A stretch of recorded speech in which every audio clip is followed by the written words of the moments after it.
বন্ধুরা, কীরকম আছো সব? আশা করি সব ভালো আছো। তো আমিও ভালো আছি। আর দেখো, আজকে রান্না হইব ডিবার মাছ। তো তার আগে আমি কই, যদি তোমরা আমার ভিডিও ভালো লাগে তাহলে লাইক শেয়ার কমেন্ট করিও, জানাইও যে খেয়ে ভালো পাও ডিবির মাছ।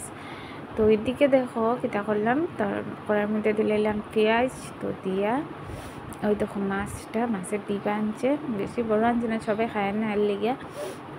তো তারপরে দেখো পেঁয়াজটা যখন ভাজি হয়ে যাবে, তারপরে দিলাম আদা রসুনের পেস্ট। আদা রসুন দেওয়ার দরকার কারণ হইলো, মানে তোমরা অনেকে হবে মাছের মধ্যে, এই মাছের মধ্যে মানে ডিবার মাছের মধ্যে একটু গন্ধ থাকে, তো যে গন্ধটা মানে যায় গিয়া, মানে আদা রসুন একটু দিলে গন্ধটাও যায় গিয়া।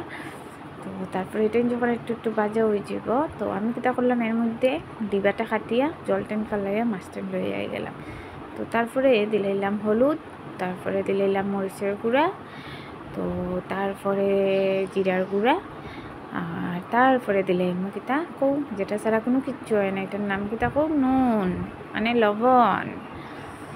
তো মাছটার মধ্যে মানে অতটা লবণ, মানে একটু লবণ থাকে, তো মানে লেগে কম দিতে লাগে। তো যখন মশলাটা আমি তারপরে তো বাজিলেন। তো তারপরে দেখো ভাজার পরে দিলাম মাছটা। তো মাছটা দেওয়ার পরে আমার ইচ্ছা করে, বিশ্বাস করে, ওরকম বাজার যারা নেই ভিডিওর মধ্যে লাইভ হয়ে বাজে কমেন্ট করে, তারা আমার বিশ্বাস করো যে মাছ যেরকম বাজরাম না নেই ওরকম বাঁচতে ইচ্ছা করে। তো তোমরা জানাই তোমরা কীরকম বাঁচতে ইচ্ছা করে। আর তারপরে দেখো যখন মাছটা ভাজা হয়ে যাব, তখন দিলাম একটু জল।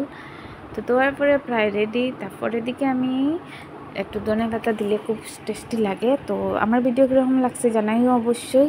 Bye bye.